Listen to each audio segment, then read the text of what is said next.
இது பார்த்தீங்கன்னா, சித்தி கல்யாணத்தில எடுத்த வீடியோ தாங்க. மத்தியானமே பார்த்தீங்கன்னா, மாப்பிள்ளை அழைப்பு வச்சுட்டாங்க. மாப்பிள்ளை அழைப்புன்னா பெருசா ஒண்ணும் இல்லைங்க. சீர்லாம் முடிஞ்சதுக்கப்புறம் மாப்பிள்ளை வந்து பார்த்தீங்கன்னா, கோயிலுக்கு போயிட்டு வருவாங்கங்க.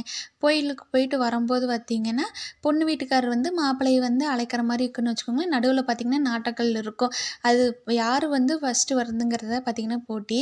பொண்ணு வீட்டுக்காரர் தான் ஆக்சுவலி பார்த்தீங்கன்னா, ஃபர்ஸ்ட்டு போகணும். ஆனா, அவ்வளோ சீக்கிரத்தில பார்த்தீங்கன்னா, பொண்ணு வீட்டுக்காரர் போவே மாட்டாங்க. அவ்வளோ இது பேசுவாங்க.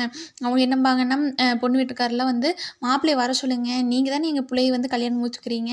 எங்க புள்ள வேணுனா நீங்க வாங்க" அப்படிம்பாங்க. மாப்பிள்ளை வீட்டுக்காரர் என்னம்பாங்க, நீங்க தானே உங்க புள்ளைய எங்களுக்கு கல்யாணம் முடிச்சு தர்றீங்க. நீங்க தான் முன்னாடி வரணும்" அப்படிம்பாங்க.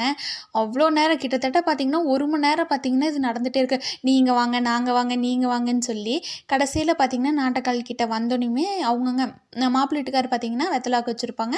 பொண்ணு வீட்டுக்காரர் பார்த்தீங்கன்னா, வெத்தல பாக்கு வச்சிருப்பாங்க. அத பார்த்தீங்கன்னா, மாத்தி மாத்தி குடுத்துக்குவாங்கன்னு வச்சுக்கோங்களேன். யூசுவலா பார்த்தீங்கன்னா 1 மணி நேரம் ஆகும். எங்க சித்தி கல்யாணத்துலலாம் பார்த்தீங்கன்னா 2 மணி நேரத்துக்கிட்ட ஆயிருச்சு. மாப்பிள பார்த்தீங்கன்னா செப்பல் போடலீங்க. அதனாலேயே பார்த்தீங்கன்னா ரொம்ப நேரம் நிக்க வச்சுட்டாங்க. கடைசியில தான் பார்த்தீங்கன்னா, ஒரு 2 மணி நேரம் கழிச்சு தான் பார்த்தீங்கன்னா, நடுவாலயே போனாங்க.